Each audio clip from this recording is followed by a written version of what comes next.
அப்புறம் இந்த ஆம் கலப்பையில் வரக்கூடிய பிரச்சனைகள், இதில் என்ன பிரச்சனை வரும்னா, இது இந்த மாடல் கலப்பையில் இது கொஞ்சம் டேப்பாக அடிச்சிருப்பாங்க. இது பின்னாடி இருந்து பார்க்குறதுக்கு ஒரு மாதிரி லுக் இல்லாமல் இருக்கும்.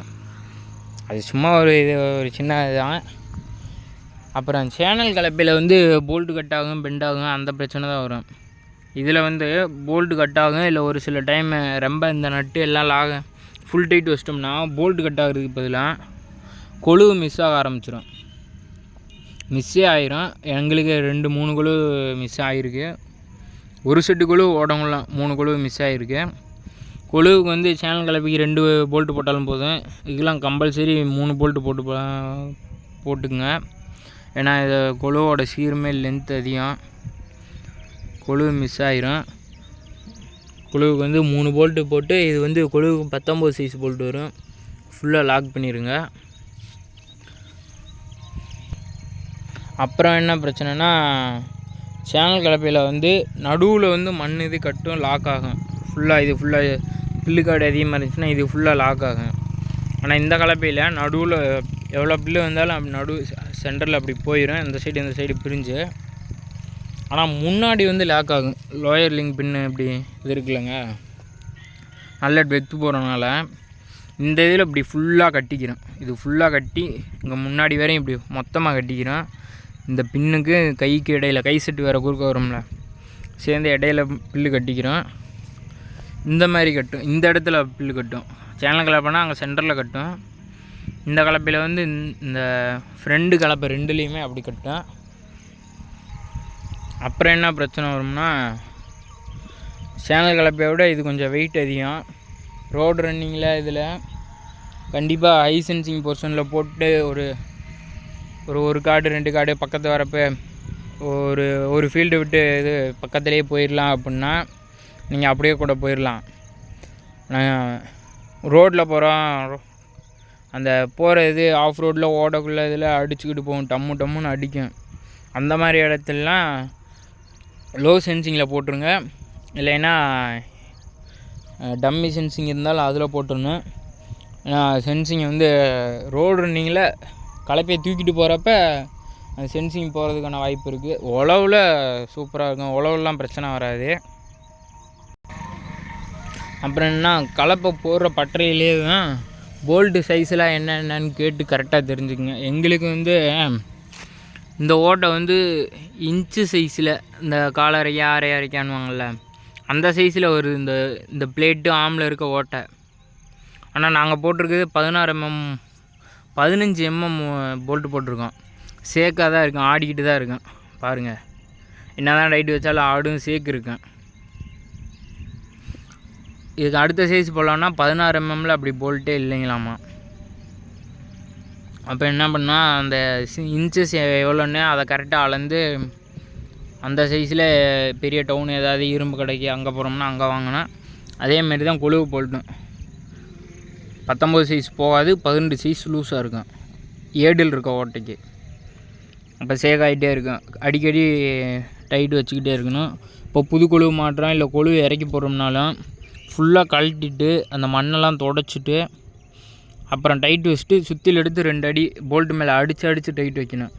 ஏன்னா மண் இது குறுக்க இருந்துச்சுன்னா ஒரு அரை மணி நேரம் ஒன்றே மண்ணெல்லாம் நெருன்னு அந்த கல் துகள்லாம் உடஞ்சிரும், கொழுவு லூஸ் ஆகிரும். அப்போ கொழுவு மிஸ் ஆகிரும். அப்போ அடித்து டைட் வைக்கணும். தூசி இல்லாமல் நல்லா தொடச்சிட்டு அடித்து டைட் வைக்கணும். கண்டிப்பாக புதுக்கழுவுலாம் கண்டிப்பாக நல்லா அடிக்கணும். ஏன்னா கொழுவோட மேனுஃபேக்சரிங்கில் ஒன்று லைட்டாக பெண்டாக இருக்கும். லேசாக அதை போட்டு தேய்ச்சி ஏதாவது காங்கிரீட் தரையில் தேய்ச்சி ஃபேஸிங் பண்ணி மாட்டுங்க. நான் இப்போ இந்த 5 கொழுவு செட்டு, இந்த செட்டு 2150 ரூபா. நான் ஒரு கொழுவு மேலே 250 ரூபாய்க்கு மேலே வருது. 500 ரூபா கிட்ட வருது ஒரு கொழுவு. 500 ரூபா, 400 ரூபா, 450 ரூபா கிட்ட வருது ஒரு கொழுவு. அவ்வளோ காசு நம்மளாம் விவசாயிகள் தருவாங்களா? 100 ரூபா நம்ம சொல்கிற காசில் 100 ரூபா பிடிச்சிக்கு தான் தருவாங்க எப்படினாலும். என்றைக்குமே சொன்ன அமௌண்ட் தர மாட்டாங்க. ஏன்னா அவங்க நிலமையே அப்படி தான் இருக்கும். நம்ம தான் நம்ம பொருளை சேஃப்டி பண்ணிக்கணும். கல் இது எது பிடுங்கினாலும் வேறு கல்லெல்லாம் பிடுங்கியிருக்கான், அதெல்லாம் ஒன்றும் ஆகாது. போல்ட்டு தான் உடையும். அது சிங்கிள் போல்ட்டு போட்டு ஓட்டினோம். லோடு போல்ட்டு ஒரு போல்ட்டு மட்டும் போட்டு, இந்த போல்ட்டு போடாமல் ஒரு போல்ட்டு மட்டும் போட்டு ஓட்டணும். அப்போ தான் போல்ட்டு உடையும். டபுள் போல்ட்லாம் போட்டோம்னா போல்ட்டு உடையாது. ஆனால் கொழுவை சேஃப்டி பண்ணிக்கணும். ஏதாவது கல் இதில் அடிக்குது சவுண்டு வருதுனால அப்போயே கலப்பையை தூக்கி கொழுவு இருக்கான்னு பார்க்கணும். ஏன்னா அங்கனக்குள்ளே தான் இருக்கும், டக்குன்னு கொழுவு இல்லைனாலும் எடுத்துடலாம். ஒரு சுற்றிட்டோம்னாலும் கொழுவை கண்டுபிடிக்க முடியாது. இப்போ அதுவும் கொழுவு கலந்து விழுகிறது இல்லையவே, பின்னாடி இருக்கிற 3 கொழுவு விழுந்தால் கூட அந்த உழவு சாலில் இருக்க ராவணம்னா கண்டுபிடிச்சிடலாம். முன்னாடி இருக்க கொழுவெலாம் விழுந்துருச்சுன்னா அவ்வளோ சீக்கிரத்தில் கண்டே பிடிக்க முடியாது. ஏன்னா நடுக்கரை 2 பக்கமே இந்த ஏடு வந்து மண்ணை போட்டு மூடிட்டு வந்துடும். கொழுவு போச்சுன்னா போனது தான். முன்னாடி கொழுவுலாம் தொலைஞ்சா தேடி எடுத்துடலாம்னு நினைக்காதீங்க, ரொம்ப சிரமம். இந்த கலப்பையே இந்த மாதிரி பிரச்சனை இல்லை. இது வந்து நம்ம அட்வான்ஸாக இதை பண்ணிக்கிட்டோம்னா இந்த பிரச்சனையெல்லாம் தடுக்கலாம். நம்ம கேர்ஃபுல்லாக இருந்தோம்னா இந்த பிரச்சனைகளை குறைக்கலாம். கொழுவு மிஸ் ஆகிறத கண்டிப்பாக தடுக்க முடியும்.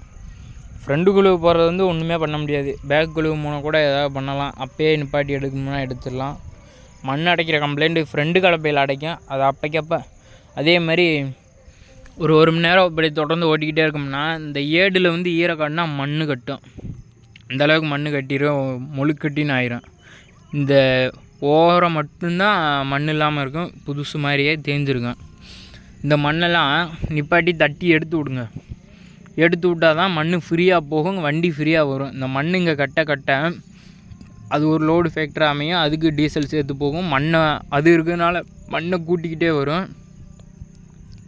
அதனால் அப்பப்போ மண்ணை தட்டி விட்டு கிளியராக வச்சு ஓட்டுங்க. வேறு எதுவும் டவுட் இருக்கா அப்படின்னு சொல்லுங்கள். நீங்கள் எதுவும் கலப்பை ஓட்டுறப்ப ஃபேஸ் பண்ணியிருக்கீங்களா? இது வித்தியாசமான டிஸ்அட்வான்டேஜாக நீங்கள் ஃபேஸ் பண்ணியிருக்கலாம். உங்கள் ஏரியாவில் அந்த ஏரியாவில் இருக்க ஃபேக்ட்ரிக்கே வந்திருக்கலாம். உங்களுக்கு தெரிஞ்சதை சொல்லுங்கள். தேங்க்யூ.